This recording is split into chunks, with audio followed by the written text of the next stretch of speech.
morning, everyone, and welcome to Think Future. My name's Chris Kalabukas, and once again, we're coming at you live from deep in the heart of Silicon Valley, California. We're talking innovation, startups, the future, not necessarily those, and not necessarily in that order. If you're watching on YouTube, smack that subscribe button and hit that bell so you'll be notified when a new show comes online. And if you're listening on your favorite podcast service, please subscribe and please drop a note on Apple Podcasts. I greatly appreciate it. Now, I talked a little while ago about a company called Reviver, which does electronic license plates, and I asked why. Why? Because I don't know why.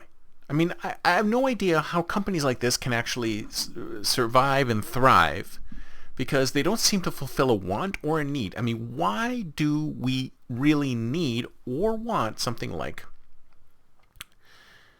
electronic license plates? Because if you think about it, I mean, you don't really need to change them very often. So in that note, on these Startup Mondays, I'm going to also talk about products that, on the one hand, seem innovative and interesting and innovative, but on the other hand, are they really innovative? And what is innovation when it comes to something like these types of products, which in some ways are kind of cutting edge? So let's talk about a famous one today from a famous coffee company. Everyone knows Starbucks. Everybody has a Starbucks. You know, plenty of times you can actually stand at a Starbucks and see another Starbucks from the Starbucks that you're standing at. And they've recently released, in limited numbers at certain locations, a new type of coffee, which you can tell went through tons and tons of iterations on the name, Oleato. And Oleato is supposedly billed as olive oil infused coffee.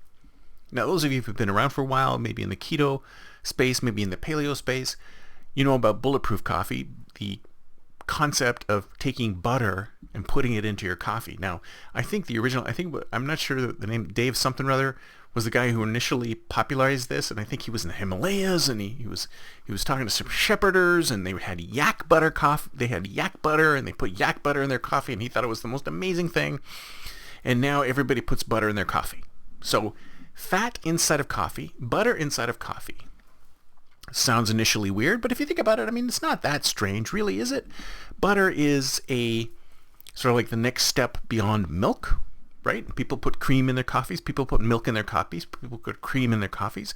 And butter is basically, unsalted butter is basically slightly further along the processing than cream, right?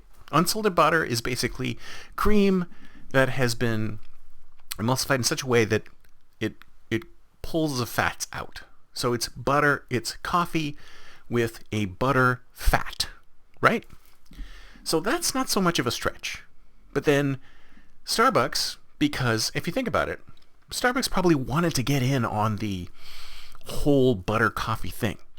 But being a mega corporation and wanting to build some type of product that would work in all of these locations simultaneously across the board, they probably figured that butter wouldn't cut it.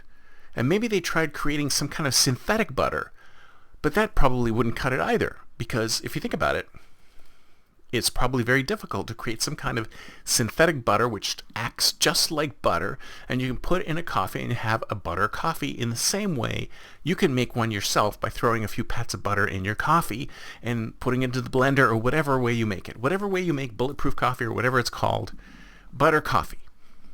So they probably looked into it. They probably thought to themselves, this is a trend that we need to follow. This is something we want to innovate with, right? So they made their choice. And the story apparently is that Howard, the president of Starbucks, went back to Italy one time, and there was found out about this process of putting olive oil in your coffee. And I thought to myself, that's really similar to the whole butter in the coffee thing. So maybe they looked at it and said, well, maybe it's much more possible for us to put olive oil in coffee than it is to put butter in coffee. Now, I think it's questionable that there's actually a practice where people are putting olive oil in their coffee. I've done a little bit of research, but I'm not sure if this is real. In fact, at one point I thought to myself, maybe they were pulling his leg. Maybe they said, oh yeah, we put olive oil in our coffee all the time when they were around him, going, oh, okay, we got to fool this dumb American into thinking this is something we do all the time, so he thinks that this is a good idea.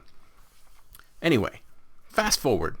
If you think about it, it's actually an interesting concept. What Starbucks is trying to do is they're trying to innovate. They're trying to create new products. They're trying to create new things that don't exist in the world. And maybe olive oil coffee does exist somewhere in the world, but it's not popularized. It's not everywhere. So building on the butter coffee thing, fat in coffee thing, they partnered with a company, a famous olive oil company, I forget the name of it, and now are offering a limited number of drinks and a limited number of locations in a vastly researched, brand new brand named Oleato. And if you look at the drinks, interestingly enough, the one thing I thought that was very interesting is that the drinks that they're featuring today are actually cold drinks. And I thought to myself, that's really interesting because if you think about it, fats and cold tend to congeal, tend to clump. So why would you take the step of creating a drink, a cold drink, which has fats in it? Because the fats would probably congeal and clump and create something really unappetizing looking. So I was surprised when I heard that most of the first drinks that they've started with are cold drinks, cold brewed drinks, right? And if I think about butter coffee, I think about hot coffee with butter. Because if you think about it, even with a hot beverage, the oil would remain sort of liquid. So a hot liquid with oil in it, I can understand. But cold liquids with oil, you'd have to do some kind of process to the oil to make it match up with the cold drink. And I think I've read all over the place that there have been failures in that. Is that sometimes the drink gets clumpy, sometimes the drink tastes too oily. So there must have been some product testing, but rolling it out into a larger stage will allow the feedback from customers to actually roll into the process. Maybe this is a big beta experiment by Howard, trying to figure out if something like this will fly. Because even though they've sunk millions of dollars into developing this thing, and even though they've developed it in such a way that it would work in all of their stores, maybe eventually it'll turn out that nobody really wants oiled coffee. Not to mention the additional calories that would be put into coffee with oil. I mean, olive oil is almost 100% fat. A tablespoon of olive oil is like 100 calories. It's very, very fatting. A lot of calories, which is fine for somebody who's concepting on the paleo keto stuff, but if you're not on that, then it's an incredible boost to the calorie content of these drinks, which are already pretty calorie heavy to begin with. And like I said, on the one hand, it is really interesting innovation. Here they are pushing the boundaries of creating new product. They're creating literally new product out of the blue, which may have been used in a few small places in one place of the world. They're taking it and they're turning it into something huge. It may or may not be something huge, but I give them kudos for actually creating something innovative. I think I talked about this before when I saw dessert hummus. I mean, dessert hummus, people thinking, hummus, that's savory. But here's a company that actually went out on a limb and decided to create dessert hummus, a sweet hummus.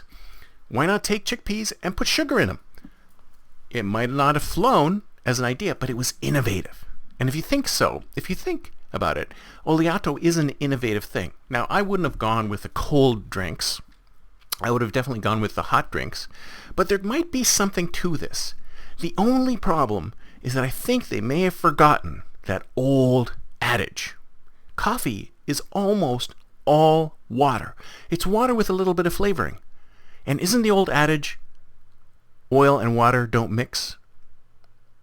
That's it for me for today. See you next time, and until then, don't forget to think future.